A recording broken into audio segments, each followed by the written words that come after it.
Hace ya como unos 7 meses que empecé una sección que no continué porque soy muy responsable y muy constante en YouTube. Vale, es mentira, hay muchas series que sí que he continuado, como por ejemplo las de leyendo comentarios de haters, las de preguntas y respuestas de arte y la de faltas de respeto, pero hay otras que las he dejado ahí en el tintero y tienen un capítulo solo. Vale, pues esta va a ser una de las que continúe. Esta va a tener más de un capítulo, a lo mejor 2 y ya está. No, en serio, vamos a continuar una serie que empecé hace 7 meses. Os gustó bastante ese vídeo, aunque mucha gente ni siquiera entendió que estaba contando las cosas en plan a broma y se pensaban que era otro vídeo de quejas. En realidad lo estaba intentando contar todo con un tono de broma, gracioso y surrealista, pero bueno, allá el mundo. Hoy os voy a contar, para quien no sepa de qué va esta sección, varias anécdotas que me pasaron a mí en clase, en colegios y demás. Como muchísimas de estas historias son súper cortitas y no sé si son suficiente chicha como para sacar más partes, a lo mejor lo que hago es simplemente contar historias pues de mi vida, no solo del colegio, el instituto y la universidad, sino también algo que me haya pasado con mi familia, algún recuerdo en pareja que yo considere divertido, o ya no divertido, sino curioso, interesante, surrealista, porque no todas estas historias son divertidas ahí para jaja, me estoy descojonando. Algunas simplemente son curiosas y tienen ese toque de es interesante, es chicha, me cuentas tu vida y me entretengo, que es a lo que venimos aquí, no a hacer un máster en vidas ajenas. La primera historia se titula La revolución en el comedor. Es una historia que pasó cuando yo vivía en Madrid y era pequeña, y me acuerdo de esto y es muy puntual. Me puedes preguntar cosas que pasaron antes o después de esa historia y no me acuerdo, pero de esa en concreto sí, porque fue, a ver, ahora de mayor lo recuerdo y me hace gracia, de pequeña ni puta gracia, pero bueno, tendría unos 8, 9 años, una cosa así, y en parte también me acuerdo porque mi madre me lo ha recordado unas cuantas veces, y yo me quedaba al comedor. Para los que no sepáis qué es esto, pues básicamente, como los horarios eran partidos, había clase por la mañana y por la tarde y una pausa en medio de unas 2 horas para comer y volver al colegio, mi casa estaba muy lejos y yo no podía ir a mi casa, así que mi madre pagaba el comedor y yo me quedaba a comer en el colegio junto a un montón de niños. El comedor era la cosa más simple del mundo. Tú llegabas ahí, te ponían tu primer plato, tu segundo plato, tu postre y te ibas el tiempo que quedaba después al patio a jugar hasta que vinieran el resto de niños que comían en casa con papá, mamá, abuelo, tata, primo y quien sea. Tú comías a lo mejor en media hora o en 40 minutos y te ibas el resto de las 2 horas que quedaban al patio a jugar con tus amigos y te lo pasabas pipa porque ahí el patio estaba medio vacío, solo con la gente que se quedaba a comedor como tú y te sentías el rey del mundo. Y molaba muchísimo. A mí me encantaba el tiempo de después de la comida. Me encantaba estar en el patio ahí jugando con mis amigos, que si haciendo aviones de papel, que si jugando al fútbol, que si no sé qué. Para mí era sagrado. A mí me quitabas el tiempo de después del comedor, de ir al patio sin apenas gente y me matabas de un chungo al corazón. Me petaba la patata, podías escucharme agonizar aunque vivieras en Australia. ¿Y qué tiene esto de especial? Bueno, cuando había mal tiempo, cuando llovía, cuando hacía mucho frío, nos quedábamos dentro de donde era la zona del comedor, donde estaban las mesas, la cocina y todo el rollo, o bien, si no era un excesivo frío, nos quedábamos debajo de los porches que había pues repartidos en el patio, es decir, los tejaditos y demás, la zona donde hacías las filas para entrar en clase y todo el rollo. A mí eso me amargaba sobremanera, porque a mí siempre me ha gustado mucho estar al aire libre, me gusta dar paseos, me gusta jugar y me gusta estar ahí pues con la gente tomando algo o hablando o lo que sea. Con esa edad que iba a tomar unos zumitos, bueno, da igual, yo quería tomarme mi zumito fuera, no dentro del puto comedor. Y esto se había repetido durante bastante tiempo, una temporada en Madrid en la que hizo muy mal tiempo y estábamos casi todos los puñeteros días ya durante un mes encerrados en el comedor porque llovía, porque hacía frío, porque no sé qué. Y a mí se me hincharon mis micro ovarios de aquel momento y dije, ¿por qué tengo que estar yo aquí jodiéndome y no pudiendo disfrutar de mi tiempo libre que llevamos un mes así, y estando amargada porque lo único que hacíamos cuando llovía fuera era estar sentados en las mesas de dentro hablando y jugando pues que si a las cartas, que si los tazos, que si no sé qué, y a mí me tenían amargada. Yo quería irme a jugar al fútbol, yo quería irme a correr, eso suena un poco feo, yo quería ir a correr fuera, yo quería jugar al aire libre aunque lloviera, es que me la sudaba. En aquel momento no era torpe como ahora, que seguro que piso medio centímetro de charco y me abro la cabeza en el suelo. Entonces, ¿cuál fue mi brillante idea? Yo, como era una de las más altas de la clase y todo el rollo del comedor, me puse en medio de la sala y empecé a comerle el tarro a los niños de todo el comedor, porque las vigilantes, las chicas que controlaban a los niños cuando se quedaban dentro o estaban fuera en el patio, se habían ido a no sé qué, no me acuerdo dónde narices estaban, pero no estaban ahí con nosotros. Entonces yo aproveché mi minuto de gloria que no estaban ellas vigilando para ponerme en el centro de la sala y empezar a comerles el tarro a los niños, de forma que empecé a decirles cosas como, es que no es justo que estemos aquí dentro porque no nos dejan jugar, porque somos niños y tenemos que salir, y es que estamos aquí amargados y luego llega el invierno y no vamos a poder salir nunca a jugar y ya estoy harta y lo que tenemos que hacer es irnos todos fuera porque no pueden cogernos a todos. Sí, conseguí que todos los niños del comedor salieran corriendo hacia el patio con la lluvia, con el frío, con el viento, y cuando volvieron las cuidadoras y vieron que había un montón de niños corriendo bajo la lluvia en babi, es decir, con el babero este del comedor, que éramos niños pequeños, casi les da un infarto. Obviamente, cuando echaron la bronca a todos los niños, me señalaron en plan de, ha sido esta la que nos ha comido el coco, pagando yo solita los platos, muy bien, muy bien. No solo es que me pusieron un castigo, obviamente, sino que mi madre también me echó la bronca y además me puse mala al día siguiente. Obviamente, ¿qué iba a pasar después de correr bajo la lluvia recién comida que venía con el calorcito de dentro y hacer frío, viento y tal fuera? Pues que no solo yo me puse mala, algunos niños también. No recuerdo si me llegaron a expulsar un par de días o uno del colegio, pero bien merecido. Por instar a hacer una especie de revolución francesa con los niños oprimidos del comedor que no podían salir al patio cuando hacía un frío del demonio y se iban a poner malos. Ole yo. La siguiente historia se titula Si quieres té, toma 2 tazas. Y es una historia que no es divertida en sí para la gente que le tocó vivir cierto trocito de esta anécdota, pero yo me lo pasé de puta madre viendo cómo el karma hace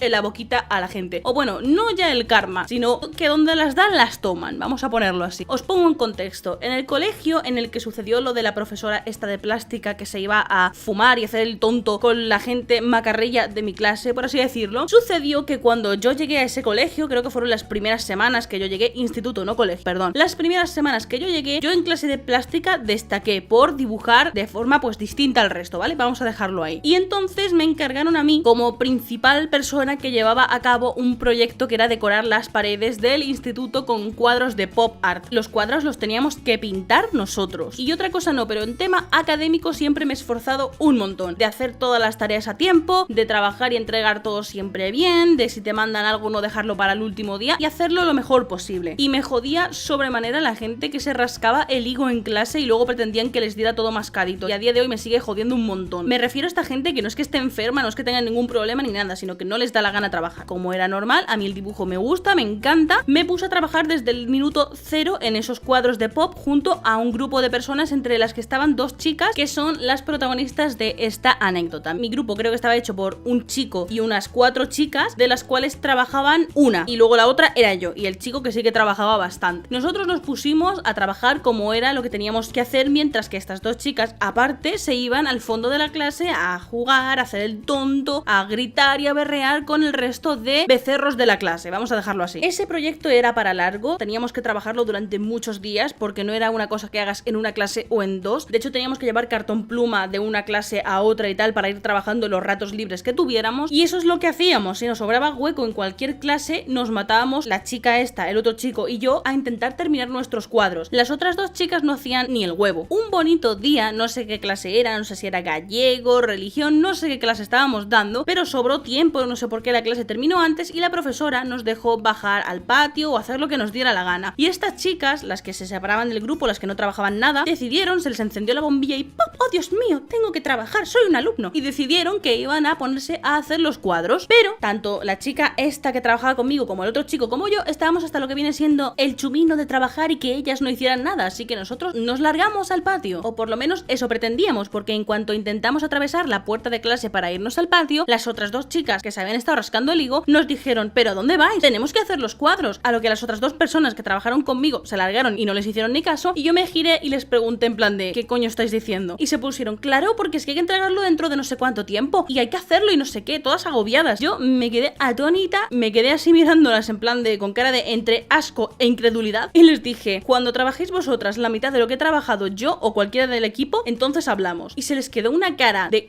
mandíbula a suelo, en plan se ofendieron, se indignaron. Fue acojonante porque tal cual les dije eso, empezaron a trabajar calladas como fantasmas y luego fueron a quejarse a la profesora de plástica, que encima vino a recriminarme a mí que por qué les había dicho eso. Y yo, con toda mi parsimonia, con toda mi delicadeza y clase, les dije: es que lo que no es normal es que vosotras no hagáis ni el huevo y luego para un momento que nosotros vamos a tomarlo libre os estéis quejando y yendo a ponerme verde a las espaldas a la profesora. Y la profesora me dio la razón a mí, qué raro, porque esta profesora me tenía una manía flipante, pero me dio la razón y las hizo trabajar el doble. Y a nosotros nos dijo que nos tomáramos el resto del trabajo libre, que no lo hiciéramos, que se iban a encargar ellas. ¿No queríais no trabajar? Pues ahora vais a trabajar por el grupo entero. Así que el resto de la semana nos la pasamos el otro chico, esta chica y yo haciendo lo que nos dio la real gana, viendo cómo con cara de amargadas las otras 2 chicas que no habían hecho nada se ponían las pilas y terminaban el resto de cuadros de muy mala gana, todo tengo que decirlo, lo hicieron bastante mal, pero bueno, fue una sensación de ha valido la pena. La siguiente historia es de la universidad y se llama Una siesta en cadena. Es menos divertida que las anteriores, pero para mí fue fue bastante coñera la situación y en cuarto de carrera, porque esto sucedió en primero, nos seguíamos riendo de ello. Nosotros teníamos un profesor que le dio por intentar hacer exposiciones a las 7 de la tarde. Era una exposición súper larguísima, no sé si eran 40 minutos, casi una hora, exponiendo un tema de un libro que simplemente era tú leyendo el libro y añadiendo partes y cosas de información a ese libro que te había tocado, a ese cachito del libro. Nosotros llegamos sobre las 6, 5 de la tarde, una cosa así, porque teníamos que preparar el cañón y todo para hacer la exposición,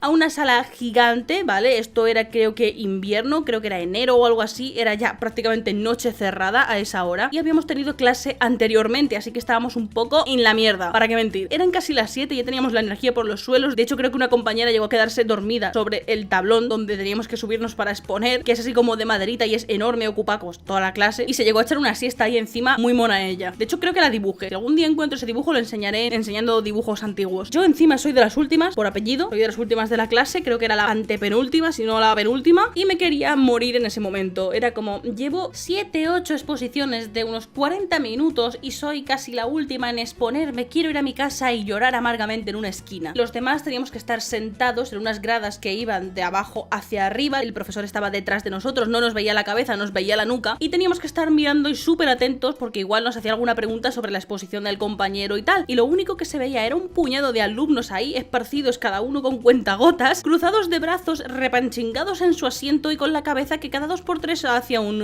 ¡ay, que me quedo frito! Yo me dormí, o sea, tengo que decirlo, hubo un punto en el que me colgó la cabeza, me quedé dormida y de gracias que no llené de babas el escritorio, porque lo hubiera hecho. Vaya siesta que me pegué. No sé si duró la siesta media hora o 15 minutos, no lo sé, pero cuando me desperté fue porque un compañero estaba en plan de ¡mire, mire, despierta! ¡Que te has quedado frita! Y yo como no me he dormido, estaba mirando. Lo gracioso es que hasta el profesor se quedó dormido en cierto punto, porque veíamos que terminó una exposición y no reaccionaba el profesor y nos quedamos mirando hacia atrás donde se supone que estaba él y tenía los ojos cerrados. Se había dormido hasta el puto profesor en su exposición. Terminamos de exponer todos muertos ya, estábamos que no podíamos más, no sé si salimos a las 10 de la noche, 11. Tuvieron que venir, si no recuerdo mal, a recogerme a mis padres porque a esas horas no había ni Dios en la calle y es un poco danger. No son horas de estar solita por la calle, ¿vale? Ni en Madrid, ni en Ferrol, ni en ningún sitio. No mientras el mundo siga siendo una puta mierda. Y al día siguiente teníamos clase a las 9 de la mañana, si no recuerdo mal, un poquito antes, creo, a las 8:30, no lo sé, pero teníamos clase y habíamos salido a las 10, 11 de la noche. Yo en ese momento te juro que quería 2 puntos llorar. Si tengo que quedarme con algo bueno de esta historia fue que fue divertido ver cómo el profesor casi se desnuca contra la mesa del sueño que tenía, que saqué muy buena nota, si no recuerdo mal creo que tenía un 8/10 y que al fin y al cabo al día siguiente creo que ni siquiera fui a clase porque estaba que me moría de cansancio y dije fuck it, la clase que hay no me interesa una mierda, no me va a aportar nada, quiero puto dormir. Y la última historia es bastante cortita y se titula El misterio del cuarto de baño. Esta historia sucedió también en el colegio donde me regañaron por instar a una revolución bajo la lluvia y básicamente lo que ocurrió es que mis amigos y yo éramos muy curiosos, por no decir muy tocahuevos, y nos encantaba meternos en líos y meternos en sitios donde no podíamos ir o se supone que no debíamos ir. Es decir, estas salas que en los colegios te dicen no puedes pasar, no puedes ir ahí, que serán seguramente pues el cuarto de mantenimiento, de la limpieza, de no sé qué, no sé cuánto, no puedes entrar. A nosotros nos la sudaba y nos metíamos en todas partes. De hecho, creo que nos llegamos a colar en el cuarto de la limpieza, en el cuarto de las máquinas, no sé, nos colábamos en todas partes. Yo, rebelde donde las haya. Acabo de decir saya, jaja. Vale, ya está. Entonces, una de estas veces, los de mantenimiento se dejaron uno de los baños de los mayores, de la gente de bachillerato, la ESO, que es como educación secundaria, aquí en España, se dejaron uno de los baños abiertos porque estaban haciendo algo allí. Y no sabíamos lo que era, pero teníamos mucha curiosidad y estaba en el segundo piso, así que nosotros lo vimos y en un descuido que esta gente salió a hacer no sé qué o a coger algo, nos colamos en el baño. Estaba totalmente a oscuras, me imagino que no tendría luz de ninguna manera, que se habría fundido o algo, y estábamos ahí cotilleándolo todo, en plan de, ay madre mía, ¿y cómo están los baños de los mayores? Empezamos a cotillar por todas partes hasta que uno de ellos dijo que había algo raro en el techo, y el techo estaba hecho como de paneles, ¿vale? Eran panelitos de estos que se podían mover y quitar para las cañerías y todo el rollo. Cuando de repente nos fijamos que hay una placa que está quitada y movida y hay algo que cuelga de la placa hacia abajo, algo así como si fuera pelo, algo como espaguetis, como cosas largas y estiradas así como pelo. Tengo una foto mental de ese momento y eso que era muy pequeña. Lo vimos y lo primero que se nos ocurrió pensar fue, han matado a alguien y lo tienen ahí arriba subido. O sea, pensábamos que literalmente era la cabeza de alguien que se había quedado ahí muerto dentro de la placa y el que fuera estaba intentando esconder el cuerpo. Salimos escopeteados de allí, del baño, no queríamos volver a saber nada de eso, pero durante muchos días estuvimos mirando fatal, pero fatal a los de mantenimiento y no entendían nada. O sea, les mirábamos con asco, con desprecio, con odio y los de mantenimiento nos miraban en plan de, ¿qué hemos hecho? ¿Qué os pasa? ¿Os podemos cambiar el color del papel del baño si queréis, pero no nos matáis, niños de mierda. Cuando al cabo de los días vimos que el baño otra vez estaba abierto, pero esta vez había luz, hicimos ¡oh! Y tuvimos ese impulso de volver al baño a ver qué pasaba con la cabeza colgante que estaba en el techo. Para nuestra decepción, no era una cabeza colgando lo que había allí, era que a alguien se le había colado una pelota dentro del techo, no se sabe cómo habría hecho la gracia de intentar colarla allí, y los de mantenimiento habían intentado sacarla con una fregona que también se les había acabado atascando dentro del techo y colgando como si fuera el cabello de una persona muerta, pero no lo era. Así que cuando vimos que allí lo único que había era una fregona sucia y asquerosa y una pelota roñosa, nos decepcionamos bastante. Qué mentalidad que te decepciona no ver un cadáver y tú te esperabas ahí tu novela policíaca de que detuvieran a los de mantenimiento, que se armara un follón tremendo a los Sherlock Holmes en el colegio a ver quién habían matado y por qué y cómo y no sé qué, y luego resulta que era una puta mierda. Y nada, ahí se quedó la historia. Volvimos chafados a clase porque ya no había ningún tipo de misterio ni magia allí, solamente había una pelota y una fregona guarra. Lo peor de todo es que esta mentalidad de que realmente había un cadáver allí, se la pegamos al resto de la clase, que también empezaron a especular en plan de quién habrá sido y no sé qué y por qué. Todos, cuando contamos lo que había pasado, se chafaron. ¿Qué nos pasa ahora en la cabeza? Niños pequeños, demasiadas películas, mal niños, más tarta de fresa y menos Agatha Christie. Y hasta aquí se va a quedar el vídeo de anécdotas de mi infancia en colegios, institutos y universidades. Dentro de un tiempo, espero que no otros 7 meses, grabaré la tercera parte y espero traeros más vídeos de este tipo al canal, aunque sea de anécdotas pues que no son del colegio en sí, sino de otros ámbitos de mi vida. Nos vemos en el próximo vídeo. ¡Chao!